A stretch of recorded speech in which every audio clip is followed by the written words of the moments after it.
Hi y'all, I'm here with your daily devotional from Courage to Change for Al-Anon, and it is April 2nd. So hard to believe. I have heard that the time to be especially gentle with myself is not when I'm doing well, but when I'm doing poorly. I may be able to push myself hard when things are going my way, but I invite trouble if I try this when I'm already struggling to manage the basic activities of my life. I used to worry that if I didn't push myself all the time, I would turn into a slug and nothing would get done. But my fourth step inventory showed me that the opposite is true. I tend to be very hard on myself, so hard at times that I make my own life unmanageable. As a result, I often accomplish less than I would if I took a more gentle approach. For me, the best antidote is the slogan, "Easy does it." When I notice that I'm having trouble with my day, I try to slow down, and instead of automatically assuming I am wrong, I try to consider the possibility that I might be right on schedule. Today's reminder, "Easy does it." It suggests not only that I learn to slow down, but also that I learn to lighten up. Today, I will strive to take a more accepting attitude toward myself and enjoy the day regardless of what I achieve.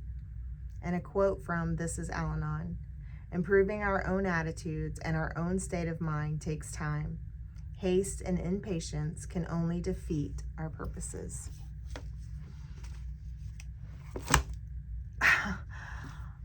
Wow, y'all, that is such a good one, and so right on time for where I'm at in my life right now. And I've been processing and moving through so much, and I had a really lovely conversation with my daughter Erica this morning, and I just am at this place where I have to determine when giving up is actually the win and not a failure in a lot of places in my life. And the biggest one right now is this reselling. I'm constantly managing stuff and moving it around and trying to figure out what to do and trying to find the time to do it and the energy to do it. And,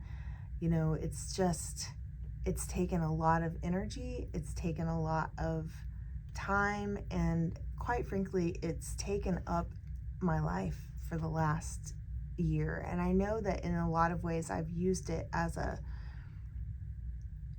way to avoid looking at a lot of things and dealing with a lot of things. But right now it's in the way. It's in the way of me being present. It's in the way of me finding peace and ease in my life.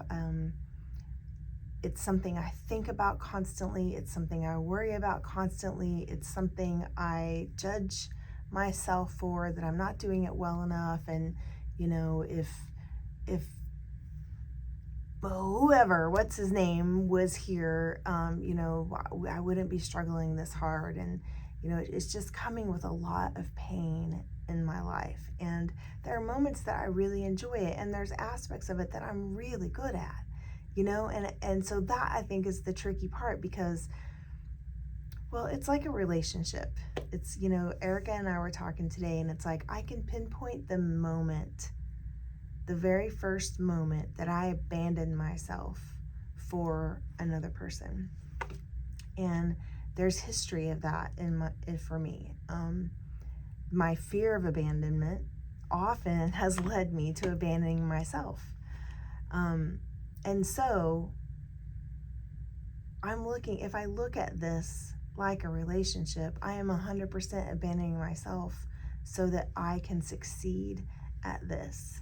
And what is success in that if it comes at the loss of time with my family, or time with myself, or time to just enjoy my life? Like, I had told Erica that if I won the lottery and could justify it, I would donate absolutely everything and just be done with it. And that would feel like such freedom. And she asked me the question, well, what is the lottery? Is it just money? Because your time, your life, your freedom is worth more than, $10,000, $20,000. So, what is the lottery? Maybe having your life back, and maybe being able to be fully present with your grandchildren and not worrying about the things that you're not doing when you're with them, the work that you're not getting done. Maybe I could give up a little bit of the work in exchange for a little bit of the joy in my life, and maybe that is the big win. So, man, what a timely devotional this was for me. So, yeah, have a beautiful day.